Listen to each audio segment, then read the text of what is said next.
கோவில்ல இருந்து வெளியேற்றப்பட்ட இசைஞானி இளையராஜா. இவருக்கே இந்த நிலைமையா? இசைஞானி இளையராஜா இசையமைப்புல அடுத்ததா விடுதலை படத்தோட 2ஆம் பாகம் வர இருக்கு. டிசம்பர் 20ஆம் தேதி ரிலீஸ் ஆக இருக்கக்கூடிய அந்த படத்துக்கும், படத்தோட இசைக்கும் ரசிகர்களிடையே ரொம்ப பெரிய எதிர்பார்ப்பு எழுந்திருக்கு.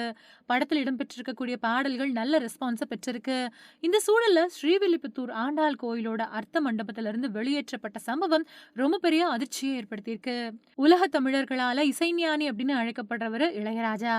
இதுவரைக்கும் 1500க்கும் மேற்பட்ட படங்களுக்கு இசையமைச்சிருக்கக்கூடிய அவரோட பாடல்கள் இந்த கால தலைமுறையினரையும் ரசிச்சுக்கிட்டு இருக்காங்க.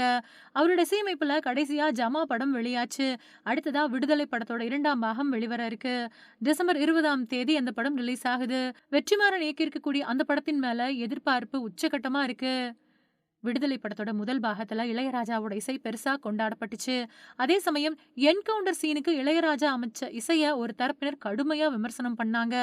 அதன் காரணமா 2வது பாகத்துல ரொம்பவுமே கவனத்தோட அவர் பின்னணி இசை அமைச்சிருக்கிறதா சொல்லப்பட்டுச்சு. கண்டிப்பா இந்த படத்தின் மூலமா முதல் பாகத்துல சந்திச்ச விமர்சனத்துக்கு ராஜா பதிலடி கொடுப்பாரு அப்படின்னும் அவரோட ரசிகர்கள் சொல்லிட்டு வராங்க. இதுக்கிடையில இளையராஜா சிம்பொனி இசையையும் அமைச்சிருக்காரு. அதை பத்தி அறிவிப்பு சில நாட்களுக்கு முன்னாடி வெளியாகி ரொம்ப பெரிய கவனத்தையும் ஈர்த்துச்சு. இந்த வயசுலயும் இளையராஜா சிம்பொனி இசையமைச்சு கலக்குறாரே அப்படின்னு அவரோட ரசிகர்கள் சந்தோஷத்துல திளைச்சிருக்காங்க. அது மட்டும் இல்லாம அவரை பத்தின விமர்சனம் செய்யறவங்க செஞ்சுக்கிட்டே இருங்க. அவர் தன்னோட இசை பயணத்துல தீவிரமா இருக்காரு அப்படின்னு சொல்லிட்டு வராங்க. இந்த நிலையில ரொம்ப பெரிய அதிர்ச்சி தரக்கூடிய விஷயம் நடந்திருக்கு. அதாவது ஸ்ரீவில்லிபுத்தூர் ஆண்டாள் கோயிலுக்கு சாமி தரிசனம் செய்ய போயிருக்காரு இளையராஜா. அப்போ கருவறைக்கு முன்னாடி இருக்கக்கூடிய அர்த்த மண்டபத்துக்கு போக முயற்சி பண்ணிருக்காரு. ஆனா அங்கிருந்த அந்தணர்களால அவரு தடுத்து நிறுத்தப்பட்டாரு.